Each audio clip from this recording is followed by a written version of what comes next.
Sob, ketemu lagi sama Mimin di berita terkini MotoGP. Ya, tes Buriram akan segera digelar besok Sob, hari Rabu dan juga Kamis. Dan Ducati akhirnya memberi tanda-tanda bahwa adanya perubahan strategi. Dan tentunya, kabar yang akan diuji adalah seberapa kuat Yamaha dan apakah akan batal menggunakan V4. Dan musuh utama Ducati yaitu KTM. Apakah hasil di Sepang kemarin hanya kebetulan atau memang sudah sekuat itu? Seperti apa lengkapnya? Kita bahas.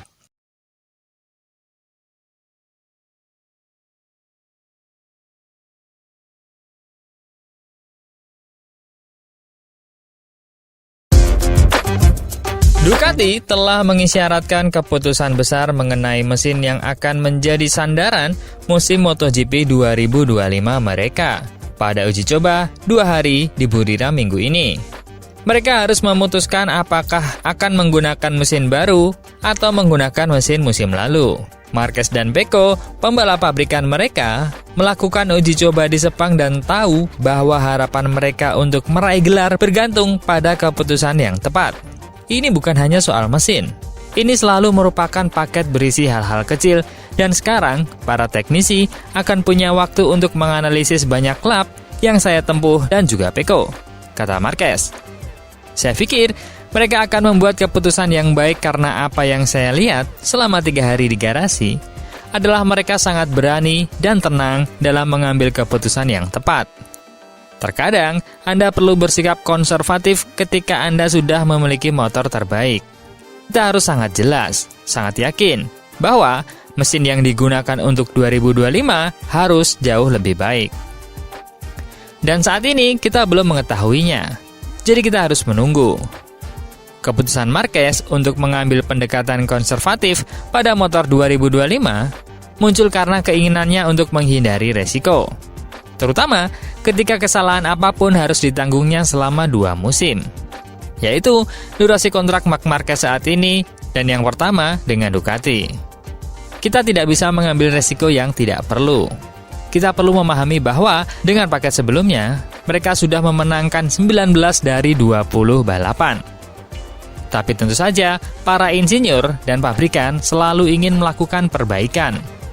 Namun jika belum sepenuhnya yakin, maka lebih baik untuk mundur karena itu cerdas. Namun ada beberapa hal positif pada tahun 2025. Jadi kita masih perlu mencoba memahaminya. Rekan Steam Marquez, Pecco Bagnaia, memberikan bantahan bahwa akan mutlak memilih mesin 2024 karena sudah berusia 1 tahun.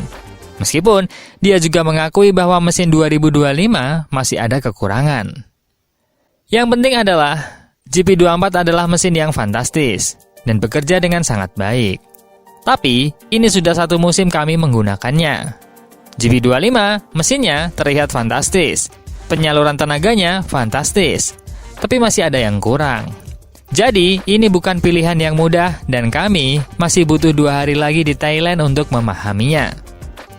Bagnaia menolak mengkonfirmasi apakah time attack-nya di bawah standar, di mana dia kehilangan waktu di 2 sektor terjadi saat menggunakan mesin 2025.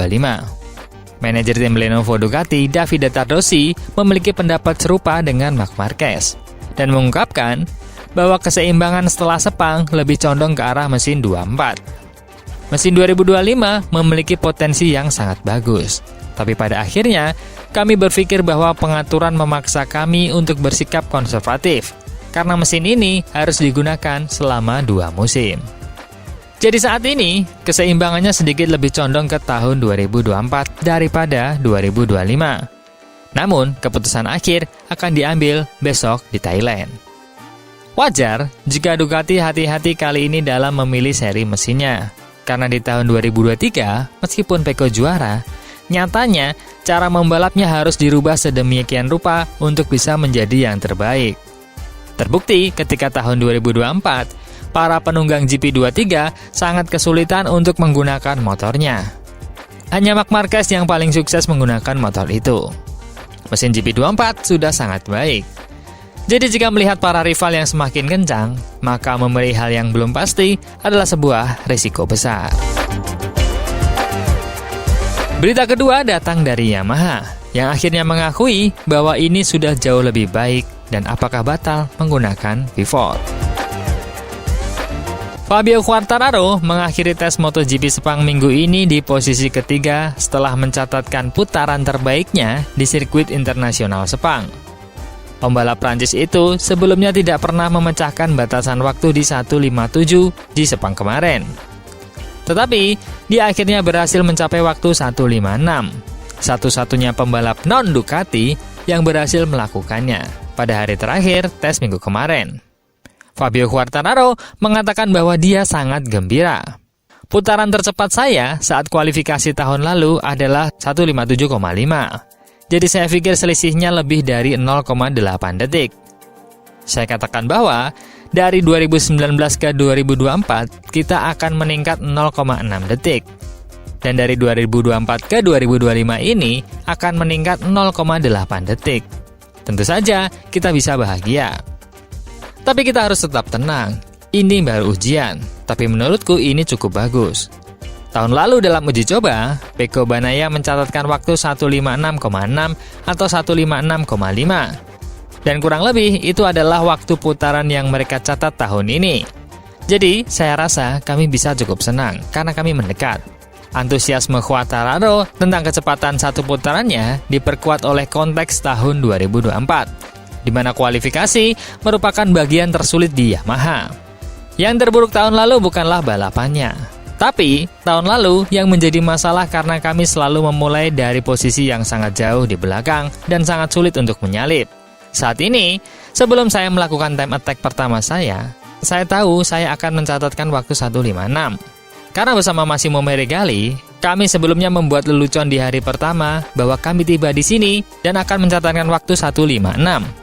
Tapi 2 hari pertama, kami belum bisa mencapainya. Namun, semakin hari semakin mendekati. Dan pada akhirnya, lelucon itu menjadi kenyataan. Namun tahun lalu, masalahnya adalah ketika memasang ban baru dan Anda tidak tahu waktu putaran yang akan Anda capai. Pada waktu putaran hari ini, dalam 3 hari terakhir, itu sangat bagus. Fabio Quartararo menjelaskan peningkatan Yamaha tentang versi M1 2025.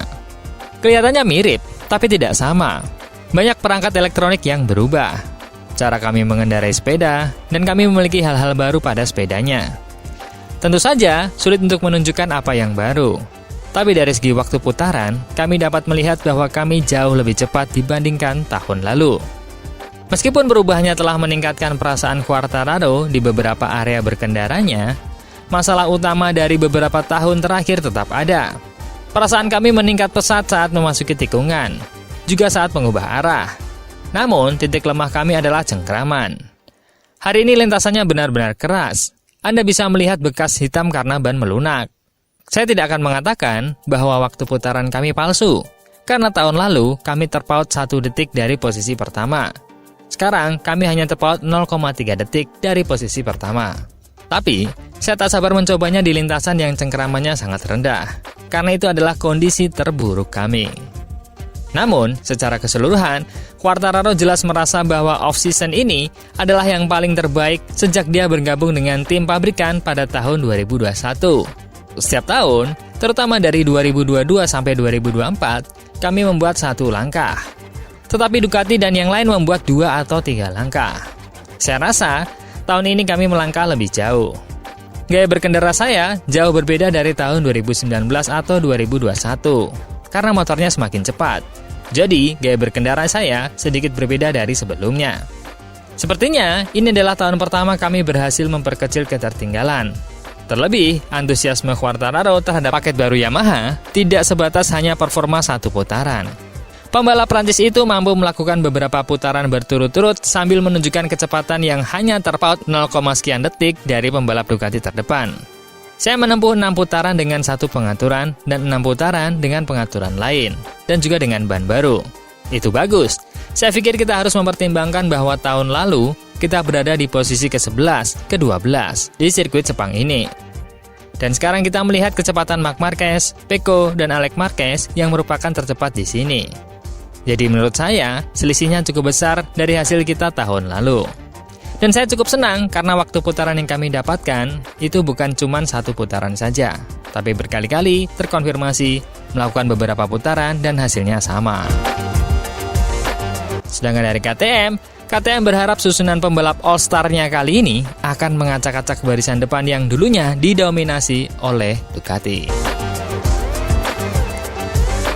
Pedro Acosta pindah ke tim pabrikan KTM untuk musim MotoGP tahun ini. Dan di tempatnya, di Tech3, ada 2 pembalap yang menurut pembalap Spanyol itu akan membantu menyusun susunan pemain terbaik dalam sejarah merek Austria itu di kelas utama Grand Prix. Kemenangan Maverick Vinales di Grand Prix sebanyak 26 kali menjadikan dirinya pembalap ketiga dengan kemenangan terbanyak di grid MotoGP tahun ini. Sementara Enea Bastian ini telah memenangkan 13 Grand Prix dan menjadi bagian dari pabrikan dominan selama beberapa musim terakhir di Ducati. Dengan demikian, Enea mampu memberikan wawasan berharga kepada KTM terkait merek tersebut yang tengah mencoba dirombaknya. Mereka pasti akan membantu, kata Acosta. Kami memiliki susunan pemain terkuat sepanjang sejarah KTM. Saya akan mengatakan bahwa kami adalah susunan pemain terkuat di MotoGP saat ini. Memang benar, mereka tidak punya banyak pengalaman dengan KTM. Tapi di sisi lain, seperti Maverick Vinales yang memenangi balapan dengan 3 pabrikan, dan Enea Bastian ini semua punya informasi di kepalanya tentang Ducati, dan dia cukup cepat beberapa tahun terakhir, pada akhirnya tak ada tanda tanya lagi. Mereka pasti akan cepat. Ini harus menjadi bola salju yang semakin membesar. Maksud saya, setiap orang punya kelebihan masing-masing, dan setiap orang punya kelebihan khusus dibandingkan yang lain. Untuk ini, mungkin kita harus menyatukan semuanya dan membuat susunan pemain yang kuat.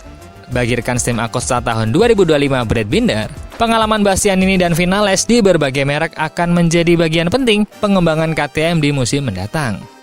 Tentu saja, dengan 2 orang yang pindah dari 2 pabrik terpisah di Tech3, itu akan menjadi keuntungan besar bagi kami karena mereka masih merasa segar. Jadi selalu mudah bagi mereka untuk mengatakan di mana kami dapat meningkatkan atau apa saja kelebihan kami. Yang pasti, saya pernah punya rekan tim yang cepat di masa lalu. Tapi saya rasa, tahun ini kami punya susunan pemain yang cukup mengesankan dan saya benar-benar yakin itu akan mendorong proyek kami. Saya bersemangat untuk melihat bagaimana hal-hal berkembang seiring berjalannya musim. Binder menambahkan bahwa sistem KTM yang memiliki 4 pembalap pabrikan juga akan menjadi keuntungan. Karena masing-masing dari keempat pembalap dapat berkontribusi terhadap pengembangan motor. Dari pengalaman saya, terutama beberapa musim terakhir, kami benar-benar berempat. Sejujurnya, ini adalah tim yang besar. Keduanya dapat memberikan sesuatu yang istimewa karena jelas ada area di mana Aprilia melakukan hal-hal yang sangat baik dan juga Ducati. Jadi saya pikir, bersama dengan semua pengalaman dan pengetahuan mereka dapat membantu membimbing kita ke arah kemana kita dapat meningkatkan diri dan apa yang perlu kita lakukan untuk benar-benar mencoba membuat langkah besar. Wow, kalau KTM benar-benar all-star, Yamaha benar-benar moncer, bukan hanya karena bakat Quartararo, tampaknya akan menjadi ancaman Ducati dan Aprilia di tahun ini. Menurut teman-teman, bisa nggak? Coba komen.